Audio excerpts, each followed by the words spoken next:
रांची शहर के लिए या झारखंड के लिए बहुत ही सौभाग्य का दिन है कि इतने बड़े मात्रा में शक्ति वाहिनी के द्वारा ह्यूमन ट्रैफिकिंग पर आयोजित इस कार्यक्रम में मंच में बैठे भारत सरकार के अनुसूचित जनजाति आयोग के अध्यक्ष आदरणीय रामेश्वर जी, झारखंड सरकार के मानव संसाधन मंत्री बहन नीरा यादव जी, मंच में बैठे कल से सुबह से हम अखबारों में देख रहे और इतने दूर से आए या चिंता व्यक्त कर रहे मिसेस हेलन, मंच में बैठे पीएम नायक जी, राज्य के सभी पुलिस पदाधिकारीगण, सरकारी पदाधिकारीगण और विभिन्न संस्थाओं से जुड़े तमाम हमारे पार्टिसिपेंट भाइयों बहनें और मीडिया के तमाम वर्गों, आज वाकई बहुत ही महत्वपूर्ण दिन है कि इस 2 दिवसीय वर्कशॉप का उद्देश्य या जो विषय है बहुत ही संवेदनशील मुद्दे पर है और सीधे अगर हम कहें तो ह्यूमन ट्रैफिकिंग या फिर मानव तस्करी से संबंधित ही हमें लगता है केंद्र बिंदु है। सोचने से थोड़ा सा लगता है कि क्या मानव की तस्करी भी हो सकती है क्या, लेकिन ऐसा होता है और हम सभी को पता है और उसका अगर कहीं सबसे ज्यादा शिकार है देश भर में तो वो सबसे बड़ा शिकार बन गया है झारखंड। और झारखंड के लिए ये सबसे हम कहेंगे ये एक अभिशाप है या सीधे अगर हम कहें तो आज का सबसे बड़ा मुद्दा है कि हम मानव तस्करी को कैसे रोक सके। क्योंकि यहाँ जितने भी लोग बैठे हुए हैं आप सभी इसके ज्ञाता हैं, इसके आप एक्सपर्ट हैं और प्रैक्टिशनर हैं, तो जाहिर सी बात है हम लोगों से ज़्यादा आप लोगों को जानकारी है कि किस किस तरीके से लोगों को बाहर ले जाया जाता है।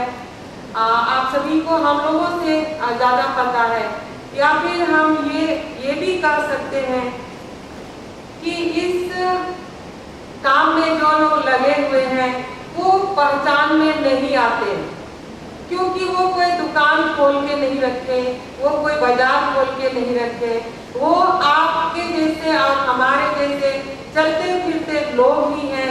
आपके घरों में वो निवास करते होंगे, हमारे घरों में वे निवास करते होंगे। जरूरत इस बात की है कि आपको और हमको मिल के उनको पहचानने की आवश्यकता है। जिस दिन उसकी पहचान हो जाएगी तो मुझे लगता है ये बंद होने का हम निश्चित रूप से उम्मीद रखते हैं, लेकिन वर्तमान समय में इस राज्य का ये बहुत बड़ा समस्या है और अगर हम कहें महिला जगत के लिए ये सबसे बड़ा समस्या है। अगर शिकार बनते हैं तो पुरुषों से ज्यादा महिलाएं शिकार बनती हैं इसका। शहरी चकाचौंध की जिंदगी को देखते हुए लोग निश्चित रूप से शहर की ओर आकर्षित होते हैं और वो इतना नादान होते हैं, गांव के रहने वाले बच्चे बच्चियां होती हैं, नादान होते हैं कि उनको पता नहीं कि कल का भविष्य क्या होने वाला है। लेकिन जब तक उनको समझ में आता तब तक वो जाल में फंस गए होते हैं और दुनिया अंधकार दिखने लगता है। मुझे लगता है आज यहाँ जितने लोग यहाँ उपस्थित हुए हैं एक रोशनी बन के आए हैं कि इतने जो हमारे बच्चे हैं उनको रोशनी दिखाने के लिए, रास्ता दिखाने के लिए, जिनके लिए रास्ता बंद हो चुका है उनको रास्ता दिखाने के लिए या निकालने के लिए आप यहाँ पर उपस्थित हुए हैं।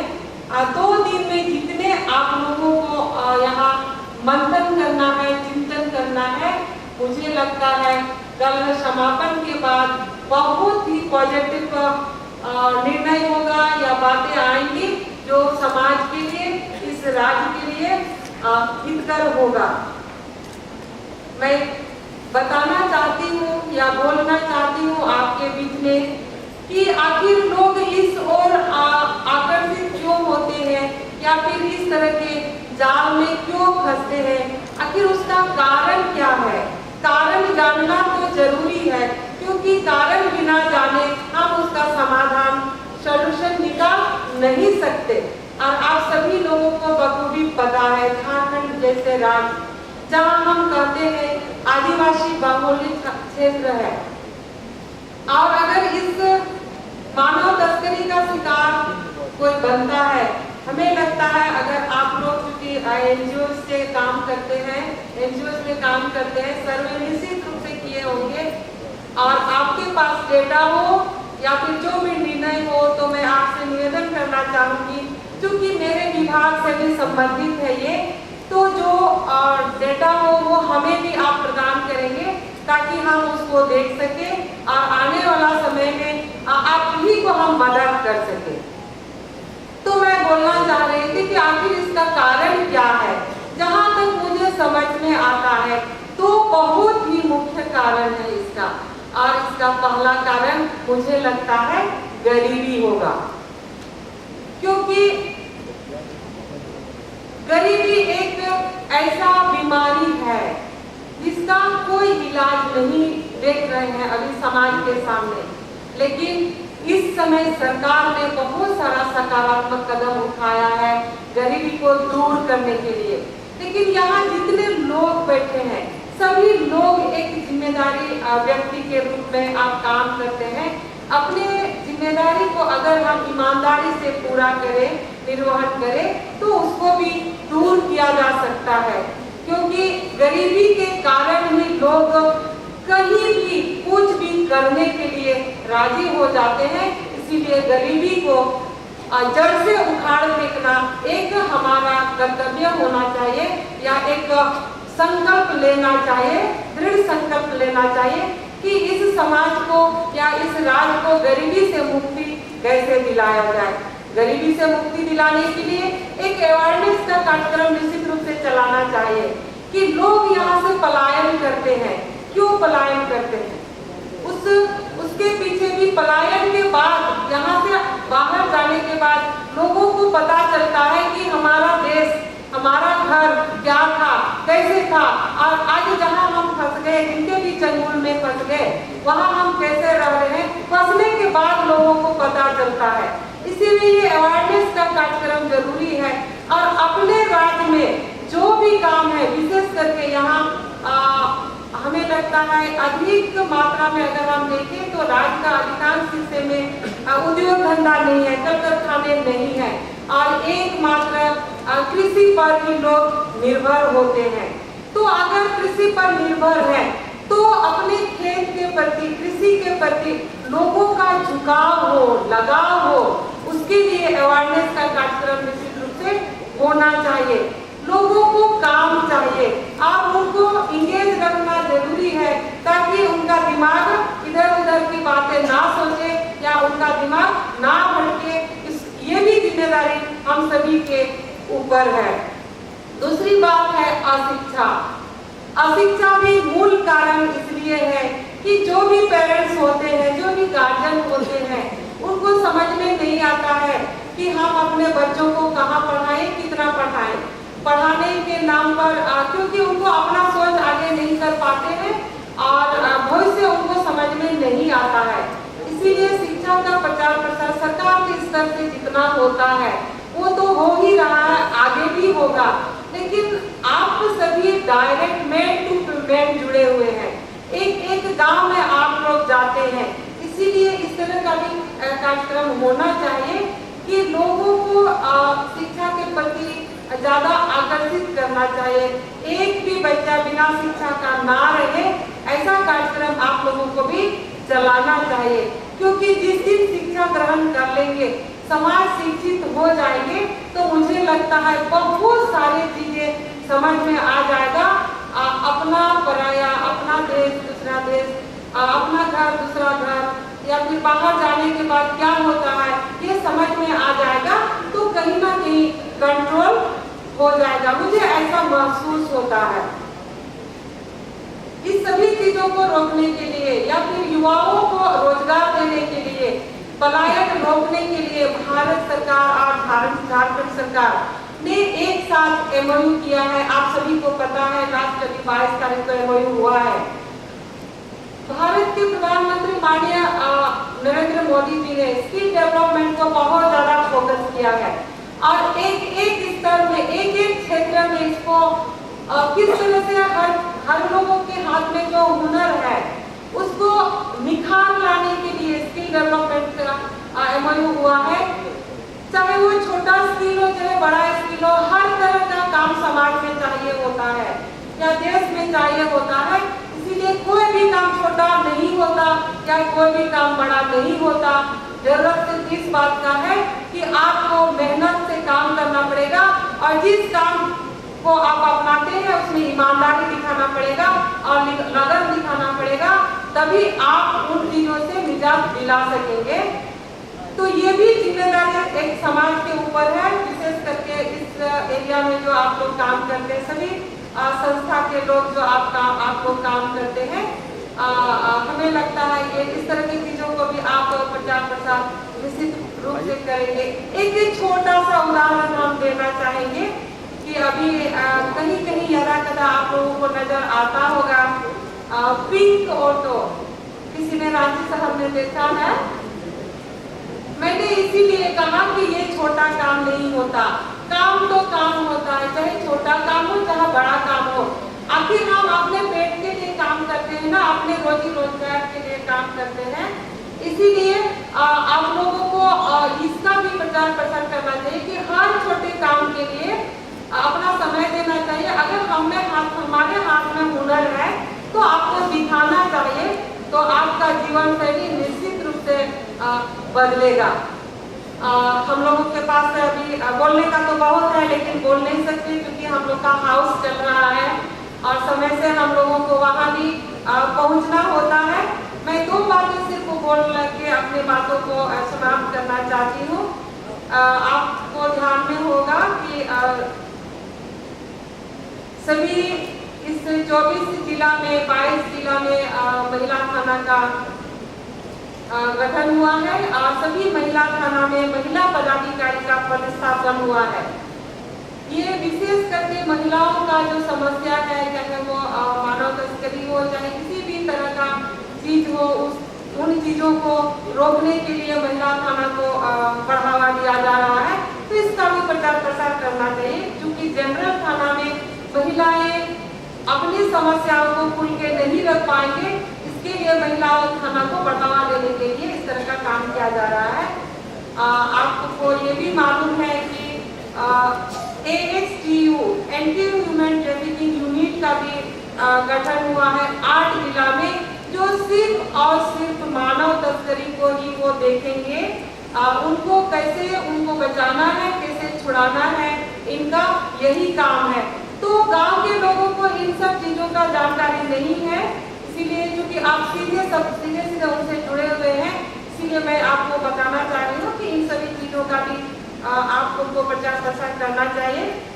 तो बहुत ज्यादा नहीं करते हुए मैं आप लोगों को शुभकामना देती हूँ कि ये वर्कशॉप के माध्यम से अच्छी बातें आए और समाज को, इस राज्य को इससे लाभ मिले, ऐसे शुभकामना देते हुए मैं अपने वाणी को विराम देती हूँ। बहुत बहुत धन्यवाद। जय हिंद, जय भारत। मंत्री लुईस मराठी जी का धन्यवाद बर्बाद करते हैं। हर आदमी को अपने हिस्से का दिया जलाना होगा और तभी अंधेरा मिटेगा। आगे हम शिक्षा मंत्री नायर यादव को आमंत्रित करते हैं उनके 2 शब्दों के लिए और अनुरोध करते हैं कि संक्षिप्त में वे अपनी बातें रखें।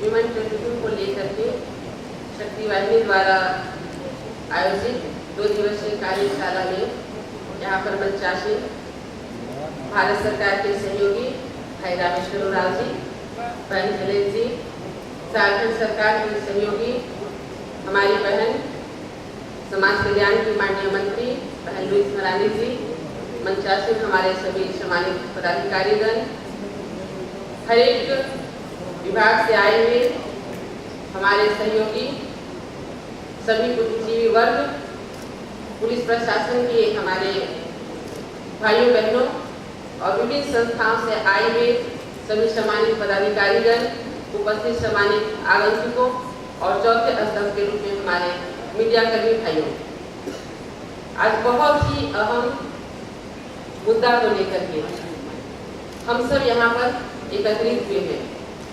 आज काफी चिंता का विषय है। हर स्तर से प्रयास किया जाता है, कानून बनते हैं, हम सब अपने अपने स्तर से प्रयास करते हैं, लेकिन फिर भी क्यों आज इसमें दिनों दिन जो इसकी दर है वो बढ़ती चली जा रही है, ये काफी चिंता का विषय है। हम सबको मिलकर के एकजुटता के साथ, सकारात्मक सोच के साथ इस पर चिंतन करने की आवश्यकता है। आज कहीं न कहीं हम कमजोर हो रहे हैं या हम इतने विस्तृत रूप से रख नहीं पा रहे हैं, जिसके कारण ह्यूमन ट्रैफिकिंग का जो ये रेशियो है दिनों दिन बढ़ता चला जा रहा है। कई कारण हैं जो हम सब जानते हैं। मैंने जो महसूस किया, मुझे जो लगा, वो कई ऐसे कारण हैं जो कि आज यहाँ तक पहुँचाने में कामयाबी भी है। हम झारखंड के लोग हैं, इसलिए मैं कहना चाहूँगी कि सबसे बड़ी समस्या आज झारखंड में ये पैदा हुई है, या तो हम कुरीति कहें, पुरानी सभ्यता को मानने की बात कहें, या हमारी सोच के बारे में कहें, शिक्षा का बहुत ज़्यादा विस्तार न कहें, ये कई कारण हैं। मुख्य कारण आता है गरीबी। आज गरीबी के कारण हमारी माताओं बहनों को कुछ लोभ दे करके, लालच दे करके उन्हें बड़े बड़े सपने दिखाए जाते हैं और लोग आगे बढ़ जाते हैं।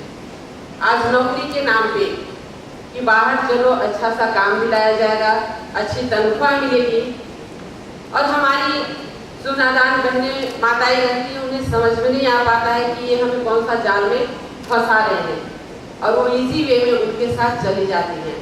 अगर उन्हें यहीं पर किसी तरह का सहयोग मिला रहता तो शायद इससे वो दूर रहती। आज हम चाहते हैं कि बहुत कम ही समय में हमें बहुत कुछ मिल जाए, और यही मानसिकता हमें गलत रास्ते की ओर ढकेल देती है और ऐसे दलदल में जाके फंसते हैं जहाँ से निकलना काफी मुश्किल हो जाता है। दहेज प्रथा इसका बहुत बड़ा उदाहरण है। आज जैसे जैसे हमारी बच्चियां बड़ी होती जाती हैं, जो एक मिडिल क्लास के माताएं बहनें हैं, जो मिडिल क्लास के परिवार में जब बच्ची बड़ी होती है तो उन्हें चिंता सताती है कि हम जब शादी करेंगे तो इतना सारा दहेज कैसे लेकर के आएंगे। समाज में भी अपनी प्रतिष्ठा चाहिए और शादी भी अच्छे लड़के से, अच्छे परिवार से करने की जरूरत है, और अच्छे ढंग से करने के लिए अच्छी खासी मोटी रकम दहेज के रूप में मांगा जाता है। तो दहेज से बचने के लिए भी लोग गलत रास्तों को चुन लेते हैं। आप देखते होंगे कि लगातार दहेज के कारण बच्चियों की शादियां रुकी है, क्योंकि हम लोग फील्ड में ज़्यादा रहते हैं। कई ऐसी समस्याएं आती है कि दहेज के कारण जला दिया गया, दहेज के कारण मार दिया गया, और शादियां भी टूट जाती हैं। मजबूरन जो बच्चियां हैं उन्हें गलत रास्ता अपनाना पड़ता है। ये एक बहुत बड़ा कारण है। जब तक हम इसमें कंट्रोल नहीं कर पाएंगे तब तक हम इसमें सुधार करना बड़ा मुश्किल लगता है। बंधुआ मजदूर के रूप में लोग ले जाते हैं कि 1 साल आपको काम करना है, कॉन्ट्रैक्ट जिसको कहते हैं। अब 1 साल काम करना, उसमें क्या काम करना है ये तो बताया नहीं जाता है, लेकिन आपको काम करना है, उसके बदले में आपको 5,000, 7,000, 6,000 जो भी तनख्वाह है वो आपको दी जाएगी। गरीब माताओं को लगता है कि चलो कम से कम महीना में 5,000 रुपये तो मिल जाएंगे, महीने में 10,000 रुपये तो मिल जाएंगे, लेकिन उन्हें ये जानकारी नहीं होती है कि कौन से काम के लिए ले जाते हैं। और आपने देखा होगा कि पलायन के लिए झारखंड सबसे बड़ा नामी है। यहाँ पर के जो हमारे भाई बंधु हैं वो दिन भर की 2 वक्त की रोटी के लिए बाहर चले जाते हैं, सब बाहर चले जाते हैं और बहुत अरसे से बाहर रहते हैं। तो एक प्राकृतिक नियम है जो मानवता है, मानसिकता है। ज़्यादा दिन हो जाने के बाद वो बाहर रहते हैं, अपने परिवार से दूर रहते हैं, उनकी कुछ ज़रूरतें होती है। ज़रूरतों को पूरा करने के लिए उन्हें चीज़ों की ज़रूरत होती है और वहीं से शुरू होता है अपहरण का काम। माता और बहनों की छोटी छोटी बच्चियों की अपहरण की जाती है और उसके बाद में वहाँ पर उन्हें प्रोटेक्ट किया जाता है, उनके सामने में परोसना का काम किया जाता है, उसके बदले में उन्हें अच्छी खासी रकम मिलते हैं। हम सोच नहीं सकते हैं कि इतनी बड़ी बात और हम इसी वे में देख लेते हैं। आज बाल श्रम, पश्चिमी सभ्यता, लोगों को लगता है कि जो हमारी भारतीय संस्कृति है उससे हम दूर भाग रहे हैं, लेकिन पश्चिमी सभ्यता में अगर हम रहते हैं तो लोग हमें मॉडर्न मानते हैं और उसी के रूप में आज हम ह्यूमन ट्रैफिकिंग को बढ़ावा देते हैं। आज हम सबको मिल करके इसे दूर करने की आवश्यकता है। आज हालांकि मैं एक शिक्षा के क्षेत्र में आई हूँ और झारखंड सरकार ने हमें काफ़ी मौका दिया है, तो मैं 2-4 बातें आपसे शेयर करना चाहूँगी कि हमारी भारत सरकार काफ़ी सुचारू है और रघुवर दास जी की जो सरकार है ये काफ़ी मेहनत की है जिसे इसे रोका जाए। उसके लिए हम सब ने मिल करके सर्व शिक्षा अभियान और बालिका शिक्षा को एक अभियान के रूप में लिया है, जिसे विद्या लक्ष्मी योजना ये कायम की गई है, जो क्लास 6 में जो ड्रॉप आउट के रेट जो बढ़ते चला जा रहा है उसे रोकने के लिए क्लास 6 में जब बच्चियों का एडमिशन हो तो उन्हें 2,000 का फिक्स डिपॉजिट किया जाएगा और जब वो क्लास 9 में जाती हैं तभी वो उसको निकाल सकती हैं। इस प्रकार उन्हें आगे बढ़ाने के लिए झारखंड सरकार ने विद्या लक्ष्मी योजना की है, जिससे कि बच्चों का जो ड्रॉप आउट रेट है वह कम हो सके और बच्चियां आगे बढ़ करके पढ़ाई कर सके, वो पैसे के अभाव में न रुके। आज हमने जो बेटी बचाओ बेटी बढ़ाओ, आज माननीय मुख्यमंत्री नरेंद्र भाई मोदी जी का जो एक पहल है, दूरदर्शी सोच है कि बेटी पढ़ाओ बेटी बचाओ, क्योंकि हम देखते हैं कि बेटियां घर में ऐसी पड़ी रहती है, घर का कामकाज करती हैं, जिसके कारण आज ह्यूमन ट्रैफिकिंग को बहुत बढ़ावा मिलता है। तो इस सब को रोकने के लिए झारखंड सरकार, भारत सरकार, आप सभी संस्था के लोग, पुलिस प्रशासन के लोग काफी हेल्प कर रहे हैं, लेकिन हमें देखने की जरूरत है कि कमी कहाँ पर है। हमें लगता है कि हमारे भाई सामने मौजूद हैं, आज बना हुआ है कानून, लेकिन क्या उसका सख्ती से पालन हो रहा है, ये बहुत बड़ा मायने रखता है। हम डाटा दिखा देते हैं, हम सारी चीज दिखा देते हैं, लेकिन हम खोजबीन में ही इतना ज्यादा समय व्यतीत कर जाते हैं कि जो आरोपी होते हैं इसी में वो खुलेआम घूमते रहते हैं और जो पीड़ित होते हैं उनके प्रति इतनी ज्यादा वो तंग करते, उन्हें दबाव बनाते हैं कि वो सच्चाई धीरे धीरे बोलने से पीछे हट जाते हैं। हमें लगता है कि जो भी कानून बनाया गया है उसे हमें सख्ती से पालन करने की जरूरत है और उसमें बहुत कम समय में त्वरित कार्रवाई करने की जरूरत है। तो हम काफी इसको रोकने में कामयाबी हमें मिल सकती है। हम सबको मिल करके एक साथ संगठित होकर के कोई भी कार्य को करने की जरूरत है। मैं आपको बता दूं कि अभी गिरिडीह और बोकारो में इतना स्कूलों में जो अभी काम हो रहे थे उसके बारे में आया पेपर में। संयोग से हमारा अभी सत्र चल रहा है, मैंने फ्रंट पेज में प्रभात खबर में देखा कि 10 माह से एक बच्ची अपने विद्यालय नहीं जा रही है शिक्षक के डर से। आप बताएं कि शिक्षक के डर से वो बच्ची जब विद्यालय नहीं जा रही है तो 10 महीने से वहाँ के लोग कहाँ थे, वहाँ की जनता कहाँ थी तो ये बात को पहुंचाई नहीं। मैं तो प्रभात खबर के भाइयों को, एडिटर को बहुत आभार व्यक्त करना चाहती हूँ। जैसे ही मेरे टेबल पे वो प्रभात खबर आया, उसका हेडलाइन था कि 10 माह से शिक्षक के 10 से बच्ची स्कूल नहीं जा रही है, मैंने तुरंत इसे इंक्वायरी की। पता चला वो अपने आप को बहुत बड़े परिवार का है और वो इसमें पत्रकारिता में भी संलिप्त है, जिसके कारण लोग वहाँ तक पहुँच नहीं पाते हैं। मैंने तुरंत उसकी खोजबीन कराई, वहाँ की एक टीम भेजी, डीसी और डीडीसी शिक्षा पदाधिकारी की एक टीम को और वहाँ साथ में एक पत्रकार भाई को भेज करके तुरंत उस शिक्षक को सस्पेंड कराने के लिए हमने भेजा।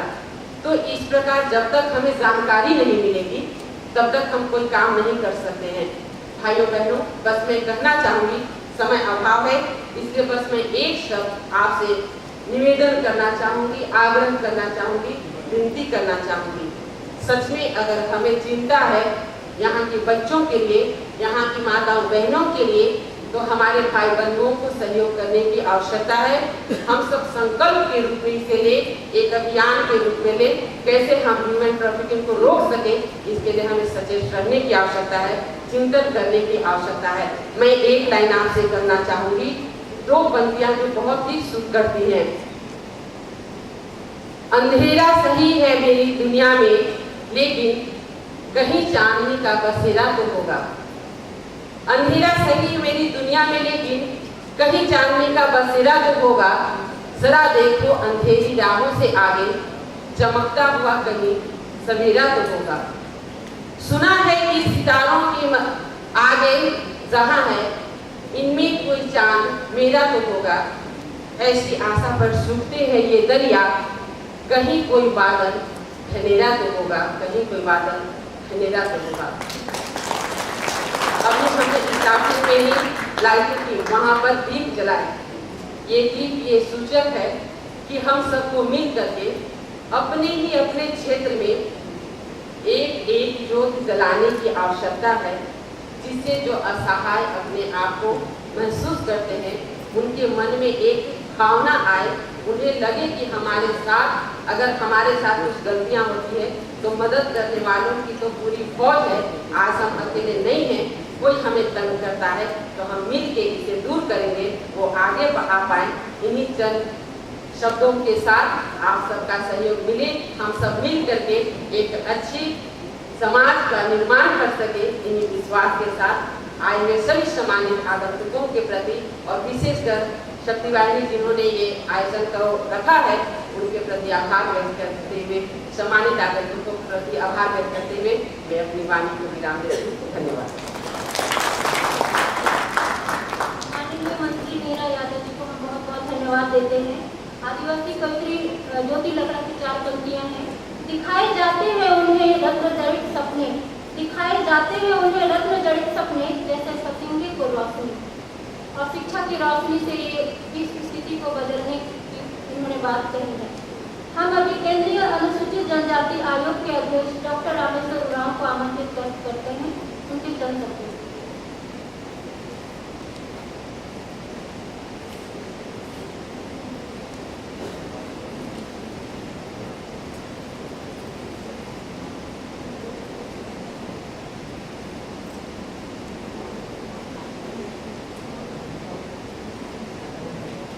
मैडम हेलेन ला हावेदी,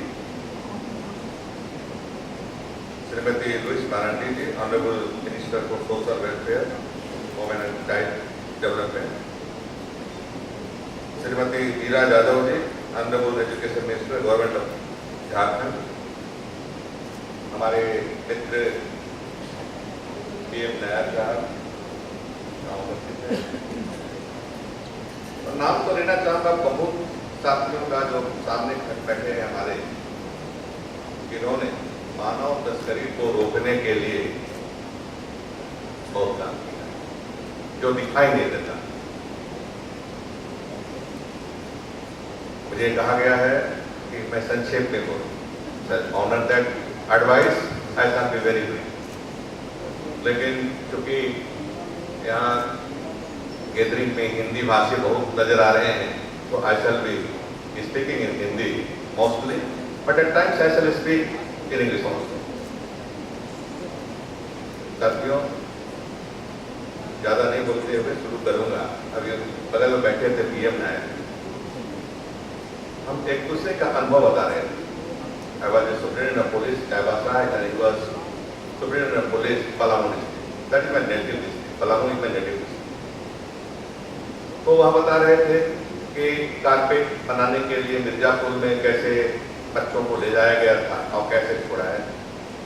मैं इनको बता रहा था कि चाईबासा एसपी था तो वहाँ आदिवासी लोगों को कैसे उठाकर पंजाब ले जाया गया और बंधुआ मजदूर बनाया गया और फिर केस करके कैसे उसको लाए झारखंड में। उस समय तो झारखंड नहीं था, बिहार।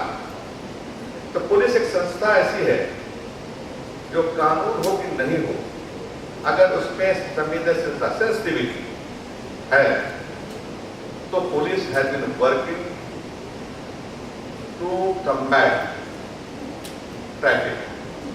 ये बताना चाहूंगा, पुलिस एक संस्था, कानून नहीं थे पहले, बाद में कानून बने। मिनिमम वेज बाद में बना, बॉन्डेड लेबर बाद में बना, बाद में बने हैं, ठीक है।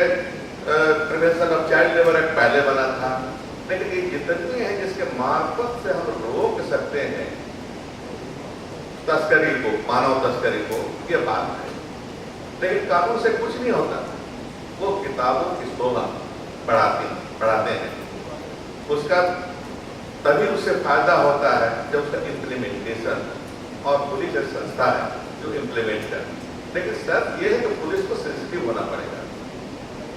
Most of the many of the officers, police officers lack this quality of sensitivity. They are not sensitive. Therefore, in their regime, no work is done for curbing, combating traffic.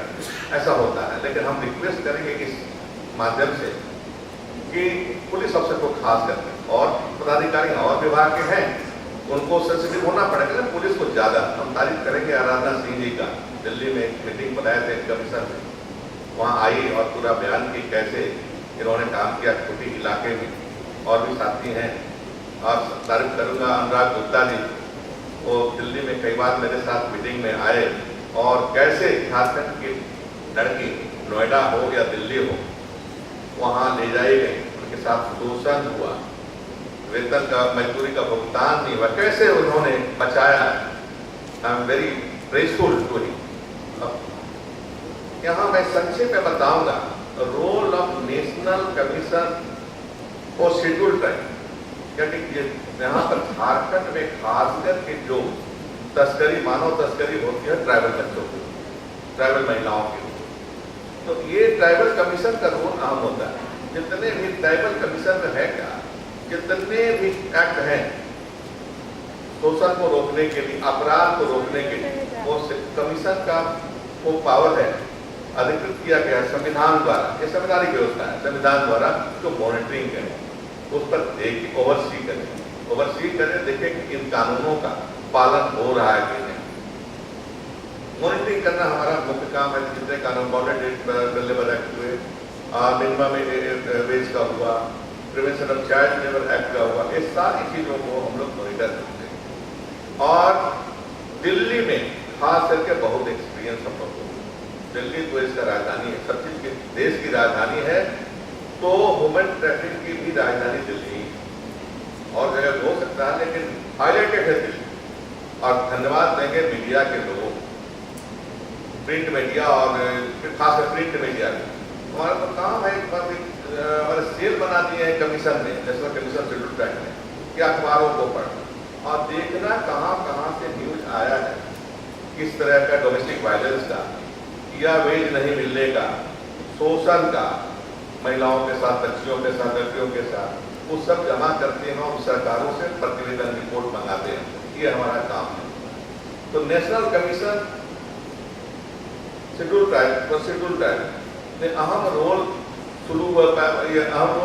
अदा करने की कोशिश की है दिल्ली में। हमारा हेडक्वार्टर दिल्ली में है और हम इस रोल को अदा करने की कोशिश में लगे हुए। सबसे बढ़िया एक जजमेंट आया दिल्ली हाई कोर्ट का दिसंबर 2010 में, जिसमें कहा, दिल्ली सरकार को कहा हाई कोर्ट ने कि कानून बनाओ कि लड़कियां जो बाहर से आती हैं, खासकर या लड़कियां आती हैं, प्लेसमेंट एजेंसी के पास जाते हैं, जब उनको ले जाए तो उनको किया जाता है, और फिर प्लेसमेंट एजेंसी जिसको जगह जगह रखवाना, तो उनका रजिस्ट्रेशन आज के दिन में बहुत से ऐसे प्लेसमेंट एजेंसियां हैं जो रजिस्टर्ड नहीं है, वहाँ ले जाया जाता है बच्चों को और वो फिर जगह जगह रखवाते हैं, पता नहीं चलता, माता पिता को पता नहीं चलता कि कहीं कहाँ हमारे बच्चे लोग हैं। वो हमको भी टेलीफोन करते हैं, चिट्ठी लिखते हैं कि मेरी बेटी मेरा बेटा तो बेटा ये हो गया है, दिल्ली गया है, उसको खोज की कोशिश करते हैं। तो मैं ये बताना चाहता हूँ आपको कि आप नेशनल कमीशन जो भी इस तरह से घटना हो, नेशनल कमीशन पर शेड्यूल है उसको जरूर खबर कीजिए। हमारे सारे तरह के शक्तिवाणी के ऋषिकांत जी को बराबर कॉन्टेक्ट करते हैं हम लोग और खबर करते हैं, हम लोग इनको मदद करते हैं, शक्तिवाणी को मदद करते हैं, ट्राइबल परिवार को मदद करते हैं। और इस तरह से हम रिक्वेस्ट करेंगे आप लोगों से कि आप कुछ ऐसा घटना हो तो जरूर हमको बताइए ताकि हम आपकी मदद कर सकें। ज़्यादा नहीं दूंगा, कारण बता चुके हैं लोग और उसका निदान भी आप निकालेंगे 2 दिन आज और कल के डिस्कशन में, तो उस पर ज़्यादा चर्चा हमको नहीं करना है। इतना ही कहकर आपको धन्यवाद देता हूँ, बहुत बहुत धन्यवाद।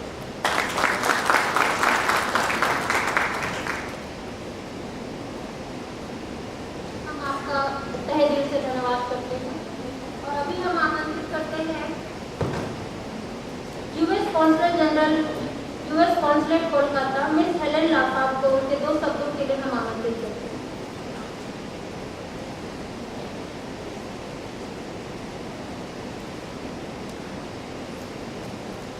Namaskar, Salam Alaikum, good morning. Thank you all for being here today. Thank you, Mr. PM Mayor. You are, as I think of you, a legend in the area of anti-trafficking, and I'm honored to be here with you today. Thank you to the chairperson of the National Commission of Scheduled Tribes, Mr. Rameshwar Orion. Thank you very much for being here today. I also want to thank the 2 ministers who had to leave. The Honorable Minister for Women and Child Welfare, Ms. Louise Morandi, and the Honorable Minister for Education, Ms. Neera Yadav. Mostly, I want to thank all my colleagues in the anti-trafficking community here today, my friends and the champions for the cause, the media. I want to make sure I especially point out that we have colleagues here working on this issue from India, from the United States, from Nepal, from France. I believe we have colleagues here from the United Kingdom, and we may even have somebody here from Bangladesh. So I'm very happy, and I hope I haven't missed anybody as I lay out the countries that are represented here today. I want to welcome you all to the 4th Trafficking in Persons Conclave hosted by the United States Consulate, which is based in Calcutta. It's a consulate that covers the eastern and northeastern region of India. So out of Calcutta for the United States government, we cover Jharkhand here in Ranchi. I'm very honored that you joined us here today, and I'm inspired and humbled that you are here, and it's my sincere hope that we'll have good deliberations over the next day and a half and able to be productive and useful for all of us here. I also want to make sure I point out how grateful and honored we are to have as a partner and pulling together and organizing this conclave, Shakti Bahini. They've done a wonderful job, and I very much appreciate all the hard work that they've done. I know that so many of you have dedicated yourselves to ensuring justice and freedom for oppressed and marginalized people. It's a privilege to have visited many of your organizations, seeing the sites, meeting different teams working on these issues, knowing the people in leadership, and also the people who have themselves been oppressed or victimized by trafficking. I know that the work you are doing, you're helping and empowering to help them gain their own life, their lives, is truly inspirational. I think that the work that everybody in this room does and has a prospect of doing in the future is really transformational for India and certainly for other parts of the world on this issue. It has been an incredible journey at the U.S. Consulate working on trafficking. We've had the opportunity to work with so many interesting people and doing very fascinating and important work. The first conclave was in Calcutta. We actually had 2 in Calcutta in 2012, and we focused on commercial sex work. In 2013, we took the conclave to Guwahati and worked on looked specifically at cross-border aspects of human trafficking. This year, of course, we're here in Ranchi, and the objective here is to try to understand the nuances of trafficking for labor, with a particular emphasis on child labor, which I'm told is a particular concern in this part of India. To talk about the children of India, any discussion involving India's 400 million children, which is 1/3 of India's population, cannot avoid issues like child development, education, safety, and health. These are interlinked issues, and the Indian state, the government, through policy initiatives backed by budgetary support, plays a key role in addressing these. I particularly want to note the Integrated Child Development Scheme, the Integrated Child Protection Scheme, and the Sarva Shiksha Abhiyan, the midday meal initiative, work to reduce vulnerability of India's children and make a huge difference in the lives of a vast number of Indians on a daily basis. I'm also happy to note that here in Jharkhand State, there is an action plan for the elimination of child labor.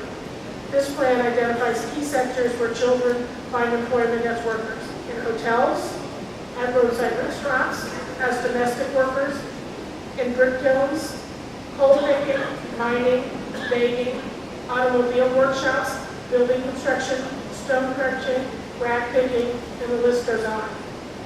The state action plan says that around 33,000 girls, fully or partially illiterate, who come from poor families and usually below 18 years old, are trafficked out of Jharkhand every year. 33,000, it's a big number. These girls are forced to work in households, brothels, restaurants, and factories. We'd like to emphasize the word forced and argue, like many in the room I believe would also argue, that no one, adults or children, should be forced to work. I would go a step further and argue that no child should be working. Childhood is not the time to be working out, to be doing livelihood. It's the time to be growing and developing as a human being. More specifically, the numbers for Jharkhand. The state's population, according to the 2011 census, is 33 million. The state action plan says 40% of these are children, which brings us to a number of 12.8 million children. Again, it says the 91,000 children in the 5 to 14 years age group are permanent workers. 91,000, working more than 6 months in a year. In addition to the 91,000, there are 160,000 children who work between 3 and 6 months of a year, and an additional 145,000 children who work less than 3 months a year. This means at least 400,000 of Jharkhand's 12.8 million children, or around 3%, are currently engaged either as permanent or as seasonal workers.